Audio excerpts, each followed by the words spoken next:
Good evening. It's October 18th, 2013. My name is Matthew Ogden, and I'd like to welcome you to our weekly broadcast of the LaRouche PAC live webcast featuring Mr. Lyndon LaRouche.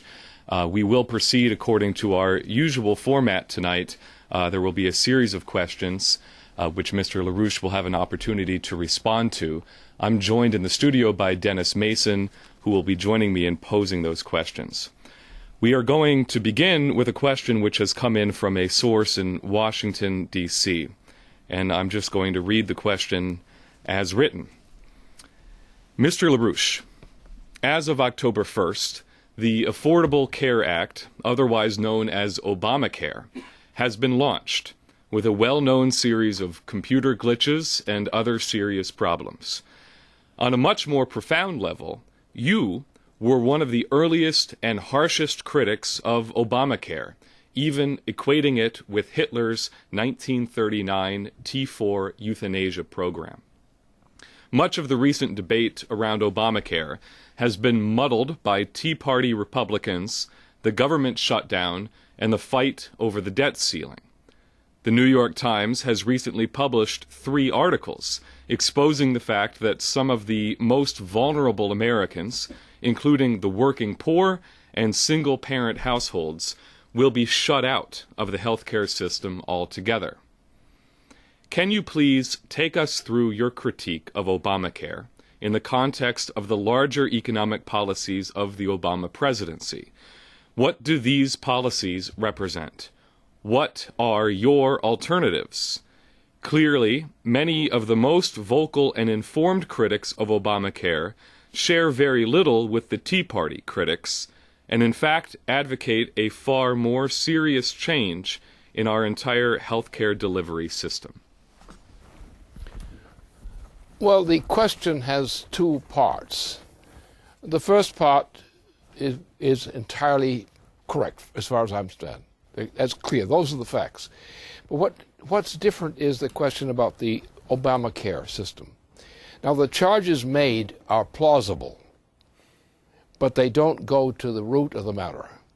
What this is the Queen of England, in her policy and the policy of her Dutch allies or partners, has actually decreed a campaign of genocide whose stated intention is to reduce the population of the planet Earth from 7 billion persons to less than 1. This program is now ongoing. Not only is this the ongoing program, but this is precisely the program doctored by Queen Elizabeth and adopted from the beginning of his presidency by this character, Obama. So Obama is actually an instrument of genocide placed in government with the aid of a lot of drug money from the British to back his career, especially near the Texas border, and so forth. And this bum has been committed to that policy of genocide specified internationally by the Queen of England and her Dutch accomplices.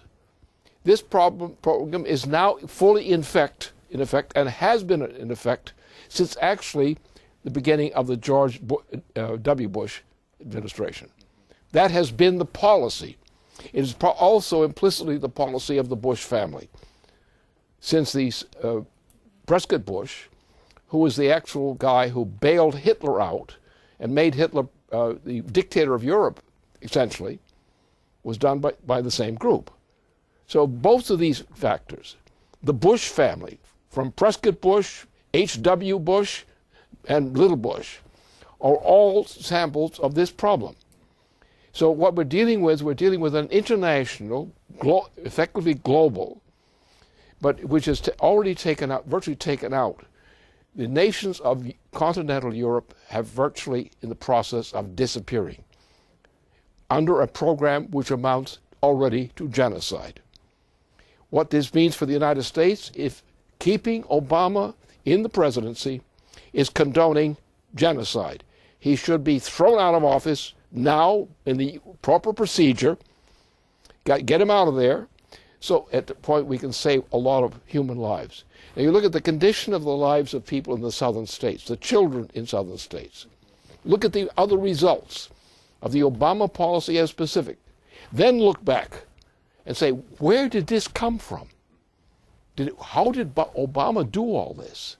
How is he such a power and influence that he could do this together with the British Queen and the Dutch nonsense? That's what this is. The policy is one of genocide. In terms of history, you would say the genocide in Tyre, not Tyre, but in the Greece occasion. Yeah, that same genocide is the policy now being pushed, and there is only one answer. And no matter how much people wiggle about this thing, there is no possibility of preventing genocide in the United States as long as Obama is permitted to remain president. There is no compromise possible on this issue.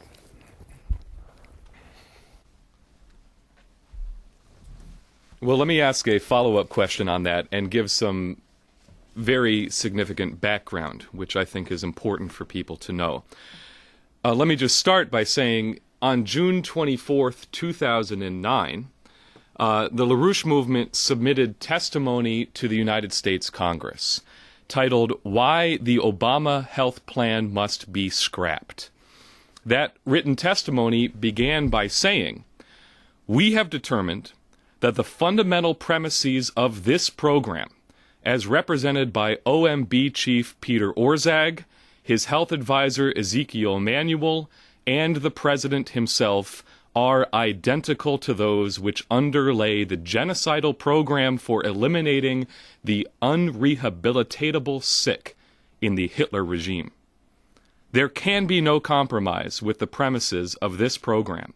If it is successful, it will lead to genocide, and not only in healthcare, since OMB Chief Orszag has already announced that after healthcare, he intends to reform, i.e. slash, Social Security next." The testimony goes on to cite the origins of Hitler's genocide program, which started with a memo written by Hitler personally on October of 1939 titled, "The Destruction of Lives Unworthy of Life," in which he declares that Reichsleiter Böhler and Dr. Brandt are charged with the responsibility for expanding the authority of physicians to be designated by name to the end that patients considered incurable, according to the best available human judgment of their state of health, can be accorded a mercy death. And as a result of that memo, a working group for sanatoriums and nursing homes was set up at 4 Tiergartenstrasse in Berlin. And they prepared a questionnaire to categorize the specific individuals who would be targeted for these so-called mercy deaths.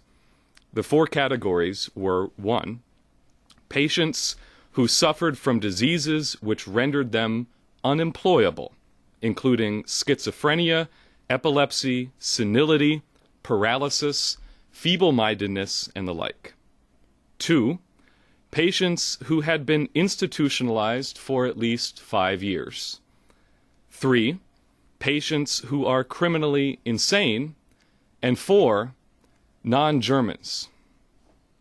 According to this questionnaire, which was circulated to all the hospitals in Germany, an independent board of experts then reviewed each case and put a dash mark or an X, signifying whether the patient lived or died. Now, Dr. Leo Alexander, who was the chief medical advisor to the United States Chief Counsel for War Crimes during the Nazi doctors' trial in the Nuremberg tribunals, wrote the following in the New England Journal of Medicine after the Nuremberg trials concluded. He said, "Whatever proportions these crimes finally assumed, it became evident to all who investigated them that they had started from small beginnings. The beginnings at first were merely a subtle shift in emphasis in the basic attitude of the physicians.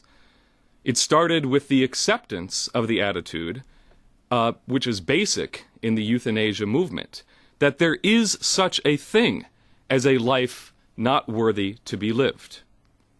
This attitude in its early stages concerned itself merely with the severely and chronically sick. Gradually, the sphere of those to be included in this category was enlarged to encompass the socially unproductive, the ideologically unwanted, and finally, all non-Aryans. But it is important to realize that the infinitely small wedge-in lever from which this entire trend of mind received its impetus was the attitude towards the non-rehabilitatable sick. Now, Lynn, when you first identified Obamacare as a carbon copy of Hitler's T4 back in 2009 and put the Hitler mustache on Obama, leading Democrats went hysterical and screamed that your warnings were extreme, were over the top. But just this past week, we've received reports that there's been a sudden change in attitude among certain layers of the Democratic Party leadership, who are now beginning to realize that you were right all along, and that your warnings about the killer fascist tendency of this president are now being proven totally correct. So, in light of that change, I wanted to invite you to elaborate on this in the context that we find ourselves in now. What we have is a global phenomenon, this horror show, which has destroyed the nations of Western and Central Europe already. They no longer have freedom, any freedom to speak of, so to speak.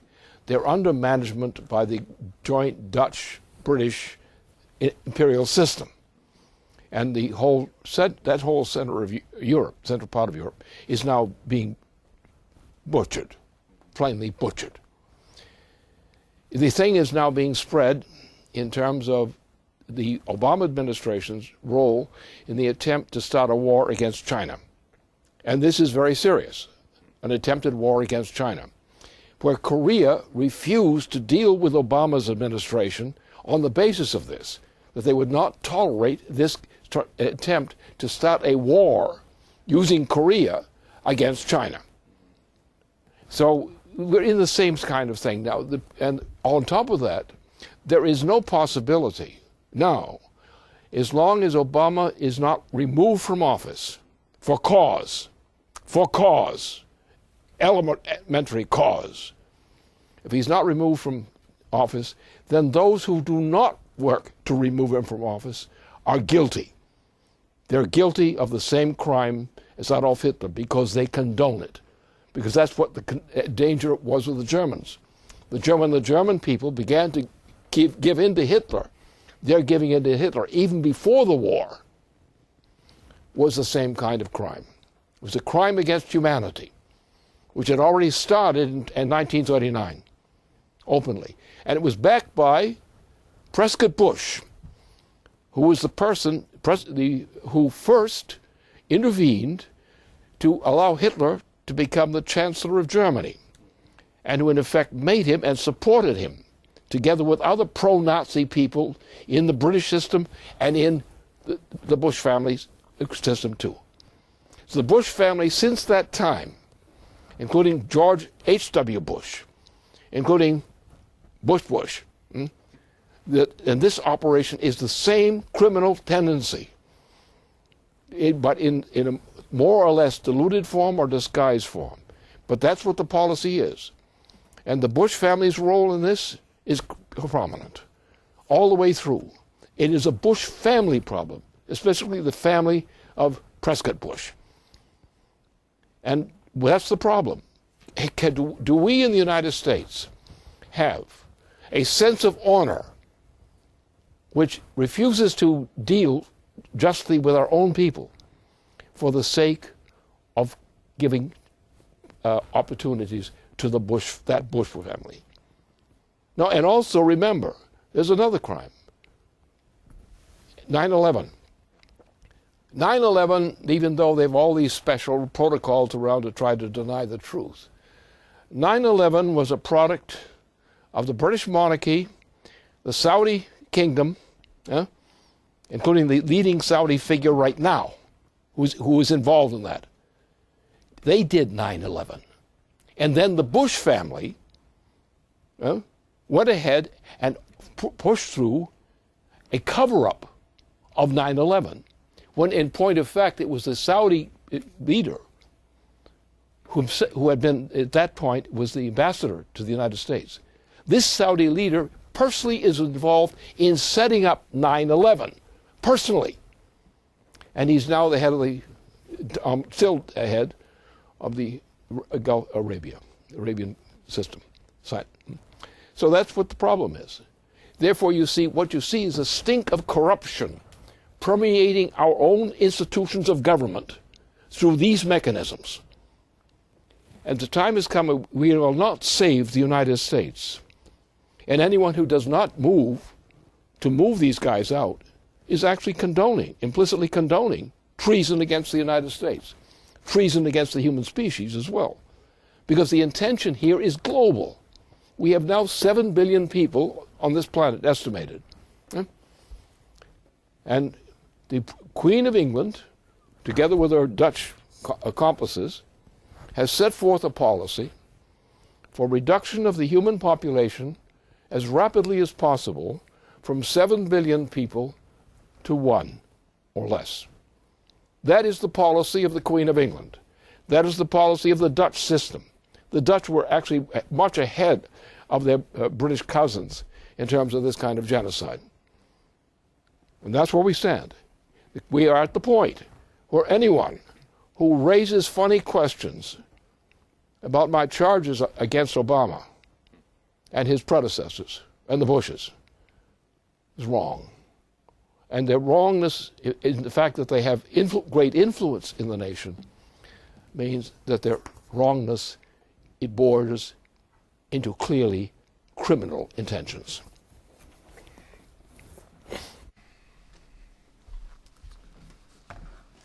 Lynn, yesterday you appeared on the Alex Jones show and gave an interview there in which you unequivocally stated exactly what you've stated tonight, that the time has come for the immediate removal from office of Barack Obama.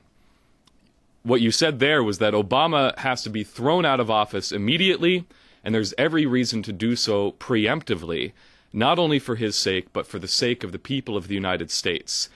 And you said if his policies, as he just put the new stages into operation, if that policy is allowed, you're going to see open Hitler-style genocide applied to a large section of the U.S. population who are considered not fit to survive, not fit to live, just like Hitler, lives unworthy to be lived.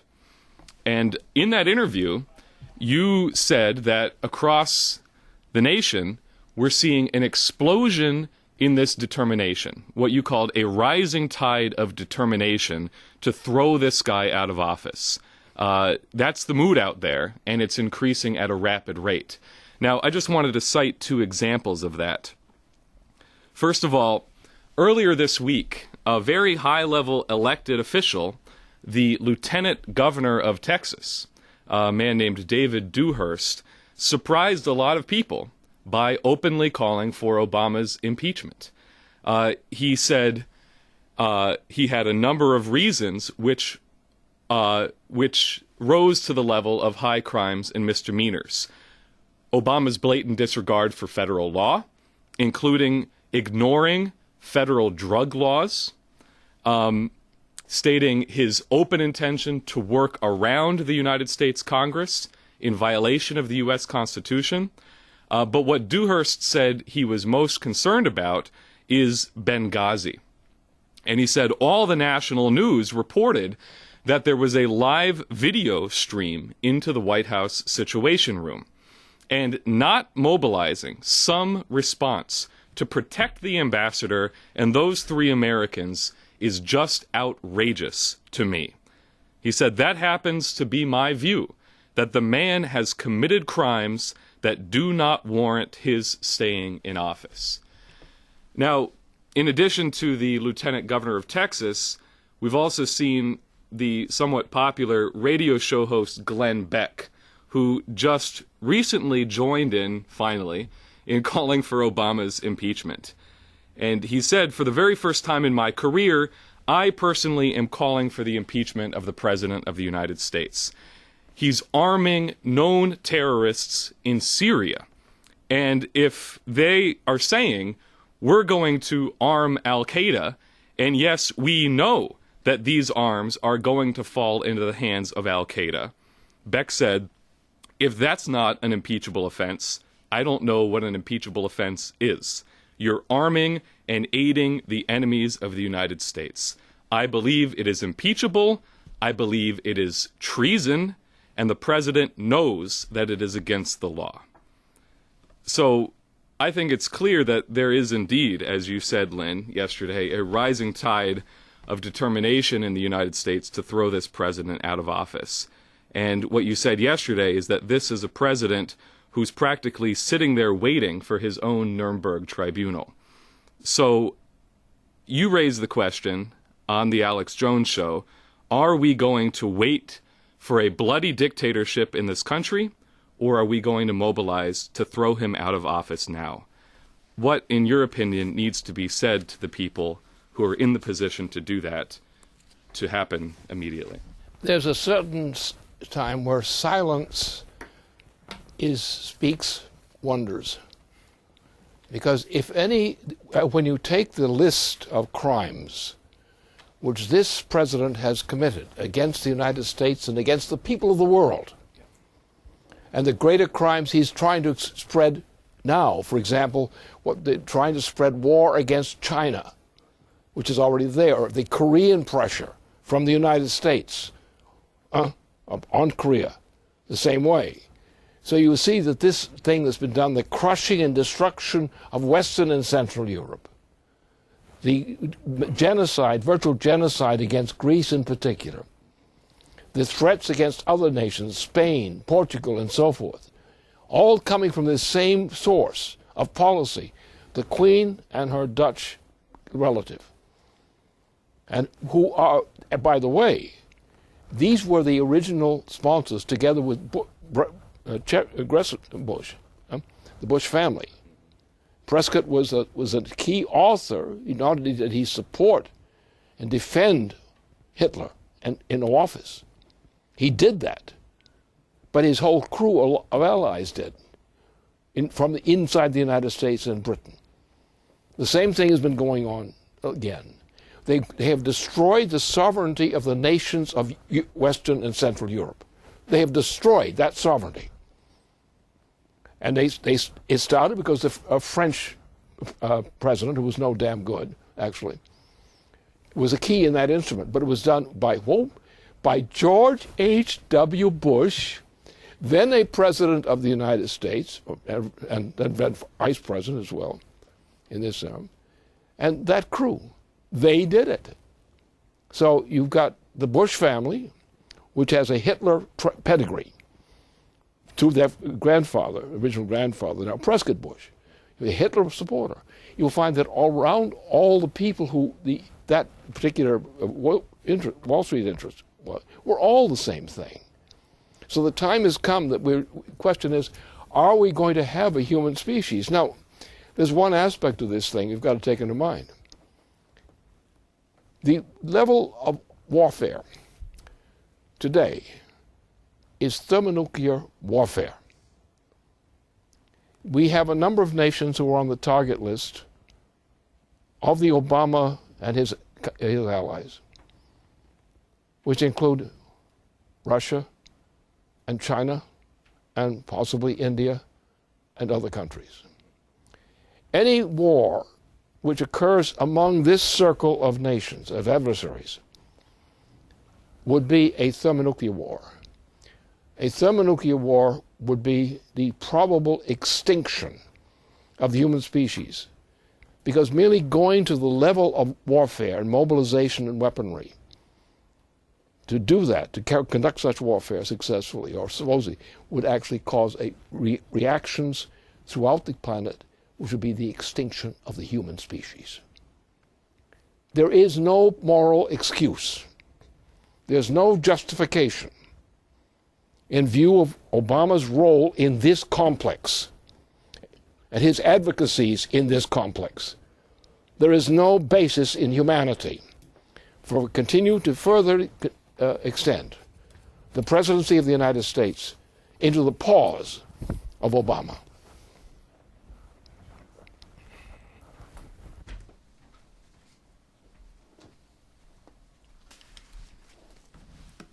I have a question on the South Korean situation, which I'll read. Now, last night and earlier in this broadcast, you commented that the decision by South Korea to reject Obama's missile defense system, which would be aimed at China, represents a development of strategic significance. Now, our source reports have confirmed that the South Korean government is refusing to deploy the U.S. high-altitude anti-missile systems and are accusing the United States of blackmailing them by threatening to reject South Korean requests to postpone the withdrawal of U.S. defense assistance by handing full wartime operational command over to South Korea unless the government of South Korea agrees to become part of Obama's Ring Around China encirclement strategy. South Korea is clear that the advanced missile defense systems that the United States is insisting be installed in South Korea are in no way meant to be a deterrent against North Korea. The low-tier Patriot missiles that South Korea already has are more than adequate for that.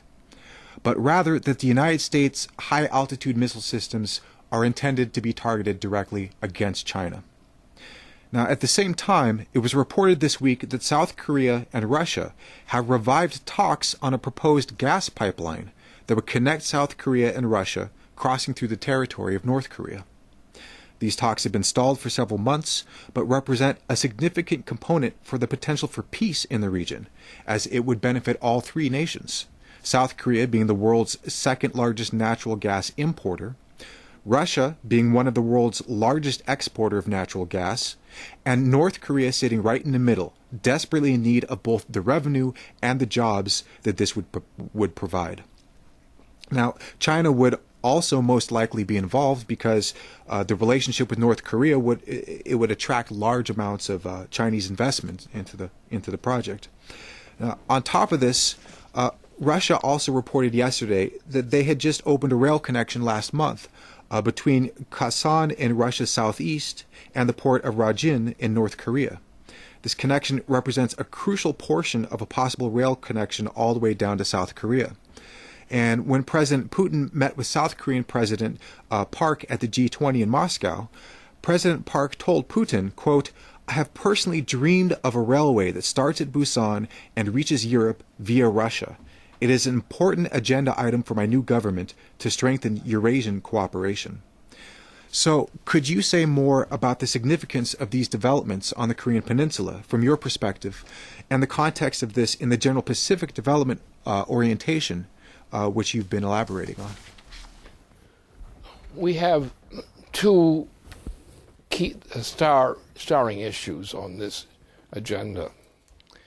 First of all, the planet as a whole has been run down under these conditions, particularly since I would say immediately the collapse of the DDR, where the German government attempted to move in for an independent, reunited Germany.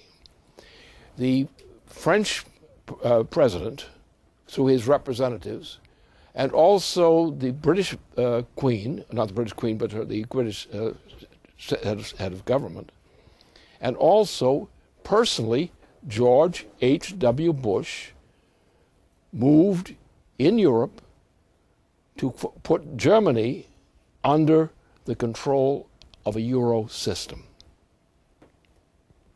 Now, Germany capitulated because the threat was war. And the French government in particular threatened war against Germany if Germany would try to reunite the German nation. So this began the process of the entire sweeping destruction of the principal parts of Western and Central Europe. This was also aimed against Russia. They thought they could control that thing a little more. Now it's come to the point that the entire planet is in a process of planetary breakdown. There are areas of the planet where there's still some modality of functioning. But as of now, the human species in total is in danger. Initially, economically, and related kinds of things. These kinds of policy considerations. This is genocide in that way. But also, if anyone tries to push these nations together in a conflict, which is a thermonuclear conflict, you're talking about a war in the Pacific, or centered in the Pacific, which blows away in about an hour and a half, wipes out the population of that area and continues to wipe out the population of the entire planet. That's what's in stake. And the madman, the criminal madman, such as the Queen of England and similar people, are guilty of this crime. And there's no one who can honestly present an argument that this is not a crime in light of what it means. The very fact that the Queen has specified a policy of genocide, and that the Dutch have the same kind of policy of genocide, and they're accomplices of the policy of genocide. So these people are there beyond the reach of morality. They're beyond the point that they could be entrusted with any kind of authority in any part of the planet. This element of government, wherever it exists, must be removed from government, because we have reached the point where thermonuclear war is the typification of war, whether by a smaller group of nations or a larger one. Makes no difference. The result of thermonuclear capabilities is extinction, if they're used. Therefore, the very fact of the intentions of the Queen, the intentions of the Dutch government, of the present king, and so forth, and some of the French who are complicit with this thing, this is something which is a crime against humanity in the highest sense. And it is a, shall we say, most of these parties are Nuremberg criminals by virtue of precedent, and have to be treated as such. We have to, among other things, cure the evils that have been put upon us by these mispresidents and things like that. We have to restore growth, real growth. We have to increase the energy flux density available to each individual to maintain their own lives, of nations to live their own lives and their own people.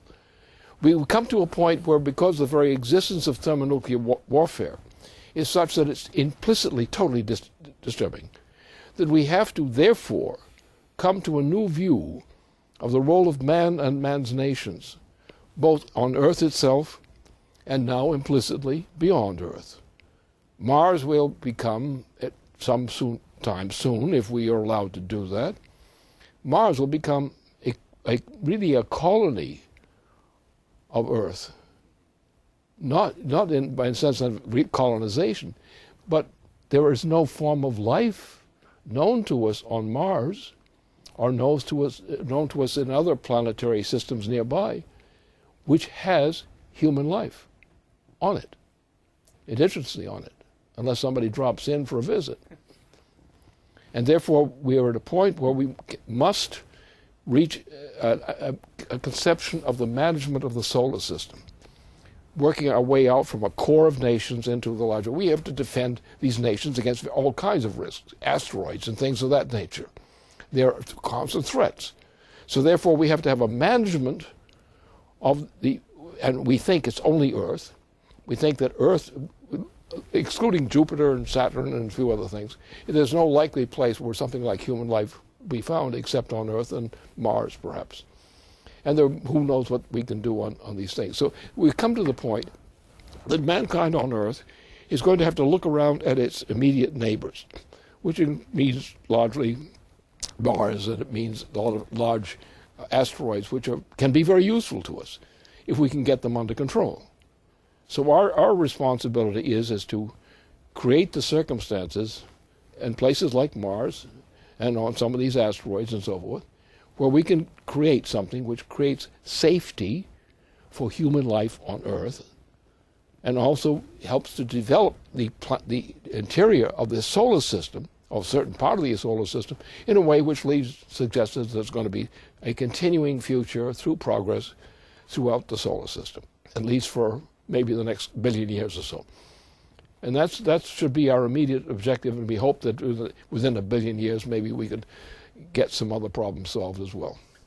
But we have to have that affirmative policy. The human species is unique into our knowledge. And it's one of the most precious things in the whole solar system, as far as we know it. Because only mankind has the noetic capabilities of thought to be able to extend what we have on Earth in terms of human creativity. We have no other knowledge, no knowledge of anything like human. There is nothing on Mars, nothing could be on Mars which would do that.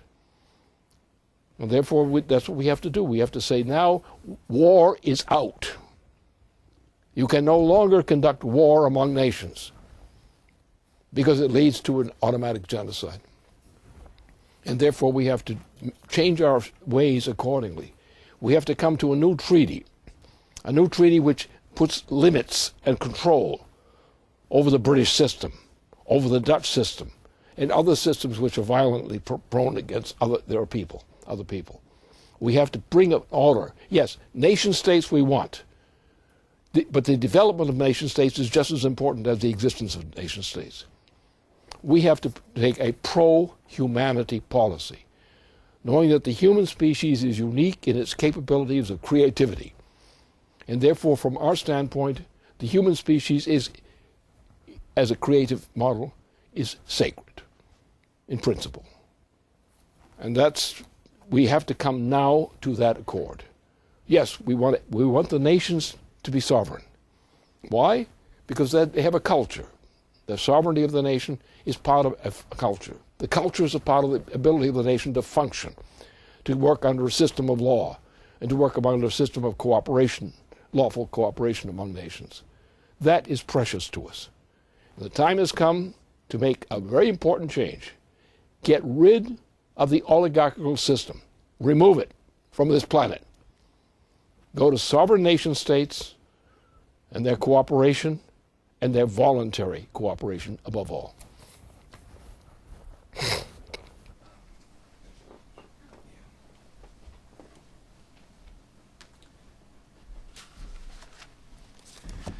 Okay. So I have a question that's come in from the basement team, Benjamin Denniston of the basement team, on this particularly. On the asteroid program between the Department of Energy here in the United States and Rosatom in Russia. I'll just read it as it is. He says, Lynn, there has been a flurry of interesting activity around the issue of asteroid defense and the possible prospects for a strategic defense of Earth program. Now, while not everything is totally clear yet, there is an interesting proposal for closer United States-Russian cooperation on asteroid defense, specifically involving cooperation between the nuclear laboratories of both nations, and I think it will be critical to get your thoughts on this. In September, at the International Atomic Energy Agency meeting in Vienna, an agreement between the United States and Russia was signed by the head of our Department of Energy and the head of Russia's nuclear agency, Rosatom. The legal agreement was titled Cooperation in Nuclear and Energy-Related Scientific Research and Development. The agreement is broad, covering fission and fusion power, among other excellent subjects. While the general attempt to open up closer cooperation between the nuclear labs of our two nations is itself significant, one of the possible areas of cooperation is the defense of Earth from asteroids, something you have been emphatically supporting in recent years. Now, almost just as interesting as the agreement itself was how quickly this specific asteroid defense issue was attacked in certain media outlets. According to the media coverage, the official 47-page agreement doesn't explicitly mention asteroid defense by name. However, in a short Department of Energy release on their website, they give very brief mention that one of the areas of cooperation between the United States and Russian nuclear labs could be in defending Earth from asteroids. Despite the little official public mention of the asteroid issue, there have already been at least 2 extensive slander pieces attempting to belittle the subject, spreading a lie claiming that this is the fantasy of a bunch of Dr. Strangelove-like fanatics who just want an excuse to play with nuclear bombs. Now, of clinical significance, these slander pieces by the Center for Public Integrity and ForeignPolicy.com include attacks on Dr. Teller for his work on asteroid defense, and even attacks on the Strategic Defense Initiative by name. All this is rather silly. In reality, the nuclear issue is relatively simple and it's obvious. It is a matter of energy flux density. If you have to deal with large objects, or if there is little warning time, nuclear power is the only thing that can do it. Now, with this discussion going on in the background, I would like to ask you about the bigger picture behind all of this. How can a Strategic Defense of Earth program define a new framework for mankind? Dr. Teller spoke of the Strategic Defense Initiative as organizing nations around the common aims of mankind. And he later got into the asteroid defense issue with the same intention, to unite the United States and Russia in collaboration in overcoming common challenges, common threats. The fundamental issue behind all this seems to be the big question. What is the true nature of the human species? What is the mission for the human species in this universe? And how can we define relations among nations from that understanding? Well, it's a mouthful to get into, but it's a useful mouthful. First of all, what is not discussed generally is what is the difference between the human mind, the human personality, and any other form of living process anywhere in the universe, insofar as we know. Insofar as we know. Well, the point is that the human being is the only known species of living species which is capable of actual creativity. No other species is capable of creativity. Now, the fact that some breeds breed differently and become different kinds of species as qualified is irrelevant. The point is, because the human species is not only the superior species known to us throughout the universe. We don't know of any living creature in the universe so far. There probably are all over the place, but we don't know them. We are limited to our knowledge of the immediate solar system, which gets shadier and shadier as you go further and further from Earth and from the sun. So therefore we have to say, what is our best knowledge? What is our best certain knowledge? And the best set knowledge is that the increase of energy flux density through the actions specific to the human species is the only basis for the continued existence of the human species.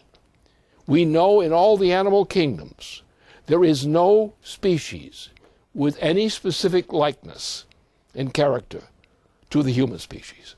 None. No animal species, living animal species, has that capability.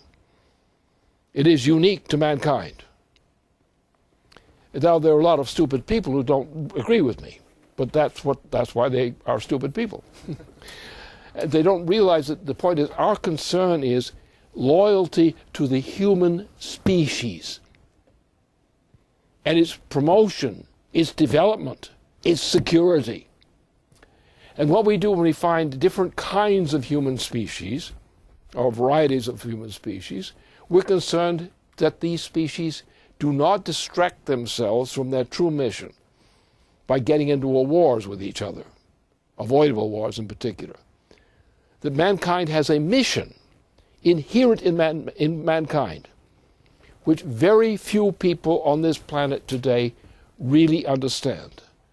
What we had as an approximation of that understanding was a certain religious belief in the sacredness of humanity, of human life.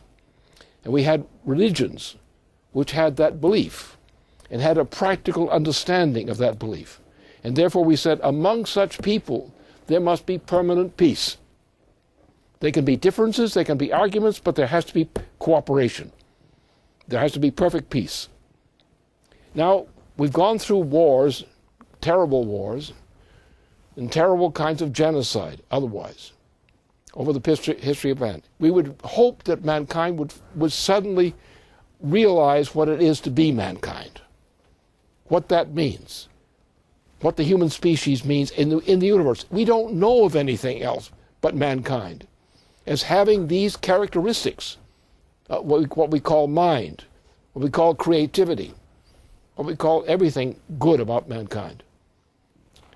And these guys, what the enemy of mankind has always, from the inside of mankind, has always been what we call the oligarchical system.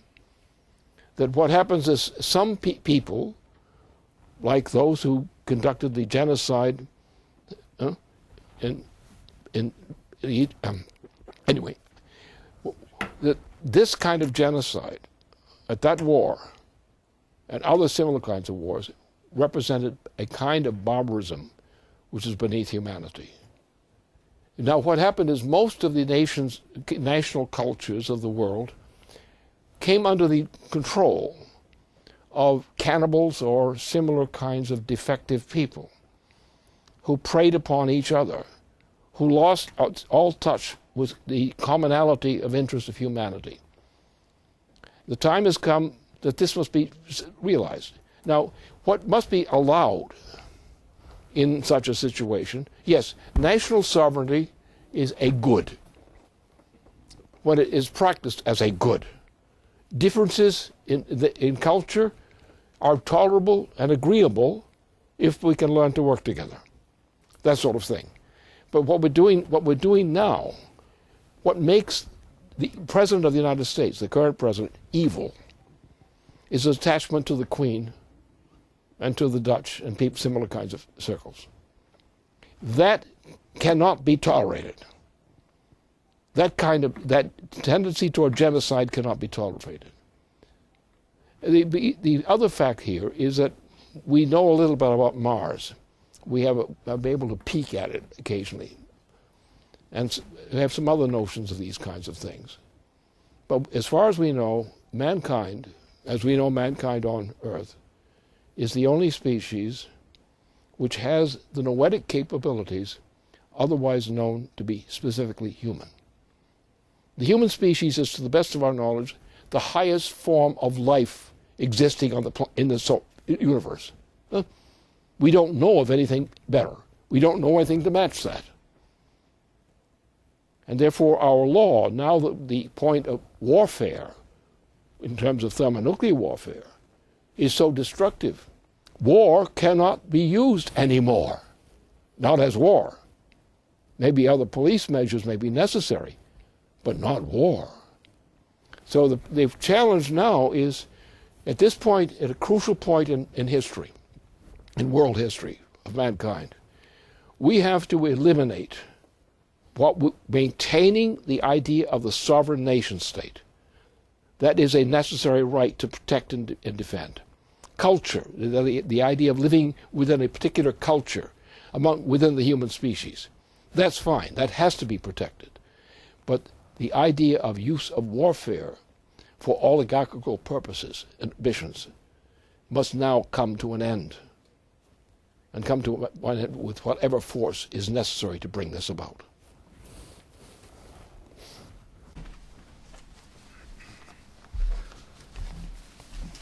Let me ask a final question on the topic of bringing an end to the oligarchical system. let me say first, because you've referenced it so many times, on the question of the Dutch. I mean, when you look at the origin of modern genocide, you have to look at the Dutch. You've repeatedly pointed to the invasion of England by William of Orange in 1688, which was accompanied by his brutal wars on the continent against France, which was accompanied by his extermination of the Irish people, and also was accompanied by his crushing of the emerging Republic of Massachusetts Bay. In 2002, the Dutch became the first country since Hitler's Germany to legalize euthanasia. They passed a law called the Termination of Life on Request and Assisted Suicide Act. And the bill set out conditions under which doctors could legally kill people or watch them commit suicide, and permitted euthanasia for anyone aged 12 or older, merely stipulating that parental approval was needed for those between the ages of 12 and 16. That bill was signed by Queen Beatrix, and last year the Dutch even began allowing for the convenience of mobile vans to assist people who wanted to die in their own homes. We also know that just last month, the new Dutch king was delivered his first throne speech, in which he declared the end of the welfare state. He stated that the so-called classic welfare state of the second half of the 20th century is now over. In other words, time to turn back the clock to Hitler. And henceforth, only a participation society was in effect. And medical care for the chronically ill, which is required to sustain life, was going to be cut. And all of the national care that was provided for the elderly and sick must be devolved to the local level, which is clearly a policy to decrease the quality of care and increase the death rate rapidly. This policy was now directly echoed by President Barack Obama yesterday in his speech to the country, in which he stated that the next item on his agenda was cuts to Social Security and Medicare. He said it's the long-term obligations that we have around things like Medicare and Social Security that have to be dealt with now. Now, what I want to ask on this question, and what you said on Alex Jones yesterday, gets right to the point, that Obama is nothing but a tool for this Anglo-Dutch genocide machine. What we saw over the course of this government shutdown was that Obama was directly conspiring with Wall Street to block Glass-Steagall and to insert a policy of bail-in and austerity. This week, we took out an unprecedented ad in The Hill, page 13 of the most widely read daily on Capitol Hill, called "We Stopped Obama's Unconstitutional War in Syria. Now stop Obama's Wall Street war on the United States. Pass Glass-Steagall now." And this was signed by over 40 elected officials, labor leaders, community activists, radio show hosts, and others, many of whom I assume may be watching this broadcast tonight. So, in light of that, I would like you to address what you've addressed tonight, the oligarchical principle stretching back thousands of years to the siege of Troy, manifested in modern times by the Anglo-Dutch Empire, William of Orange, and now contained in the tool of this Anglo-Dutch genocide machine being Obama and Wall Street. How do you see the role of Glass-Steagall and the impeachment of Obama immediately in bringing an end once and for all to this oligarchical system? Well, first of all, I think it probably is a provable principle. I know it's provable in my terms of understanding, but I think it should be a universally accepted principle that what Obama represents is not he's a personality not fit for any level of government, especially in national governments. The very fact of his policy and the mentality he expresses shows him as unfit to have been president or any other comparably significant rank of legislator or lawmaker, or any judge, for example, who would have his policies should be thrown out of office for just those reasons. And what we're looking at is a phenomenon of evil. It can only be called true evil. The other name for it is oligarchism, in which for a purely arbitrary selection of authority is imposed upon a people to make life and death choices through policy or personal action, personally chosen action. That must be really outlawed. It means that many aspects of government, of many governments, are polluted with the same sort of thing. Obviously, the ruling biological groups in Europe were murderers. They're criminals. Most of the ancestors of Europeans were criminals on this basis.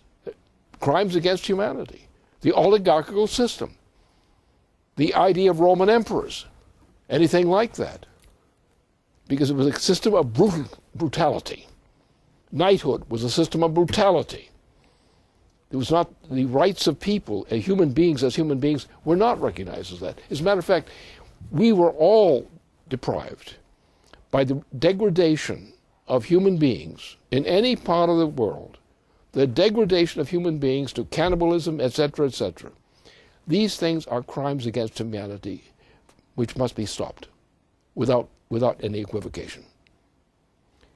But the problem is that the history of Europe in particular, and this comes up with the case of Nicholas Cusa, who recognized before his death, he recognized that it was impossible on the basis of his knowledge of history to produce a successful representation of human conditions under the present European cultures. And therefore, he prescribed to his associates, and on behalf of the world as a whole, said we must get out of this system. This system of Europe cannot fit human need. It does not provide human justice. Therefore, he proposed that his associates must organize a campaign to grow across the great waters that divided continents, and to establish a new kind of republic which would fit what he stood as Christian standards of behavior and development. He died before he had a chance to see that result. But the result was produced by the followers of Cusa, who presented the case to a mariner, a great sea captain of that period already, Christopher Columbus. And Christopher Columbus organized under the flag of Cusa, really, what became the crossing of the Atlantic. Not just the crossing of the Atlantic, that was being done otherwise under Cusa's influence during that period. But the one thing about Columbus's settlement was its purpose. It was not purpose of exploration, not purpose for exploration or exploitation, but to create a new nation free from the evils of Europe and other nations. And everything we have in the United States has to be traced exactly to that. The Massachusetts Bay Colony was a realization of that. Then it was crushed by the Dutch. Then we got it back in poorer form than we received it, because you saw some of our presidents weren't so good when it came to reformers. So that's the point is, we, by our understanding of the origin of our nation and the debt to Nicholas Cusa in making our nation possible, gives us a moral requirement and performance which we think that any sane people on this planet would wish to share in. So we must create a new kind of governmental system, a system of sovereign governments, which has a sense of what sovereignty should mean, as our own Constitution with all its imperfections attached to it. And that we must achieve that understanding. We must achieve also one thing that all these governments fail to recognize: human creativity. They talk about being nice to animals, human animals. Not nice in the sense of developing the powers of reason, the powers of creativity of the human individual, but simply imposing upon them reasonable supervision. And the time has come, we've got to go back to becoming, in the United States, we've got to become a United States again, with no more Obamas or anything like him anywhere in it, and no more Bushes. And we don't want to go into the question of burning.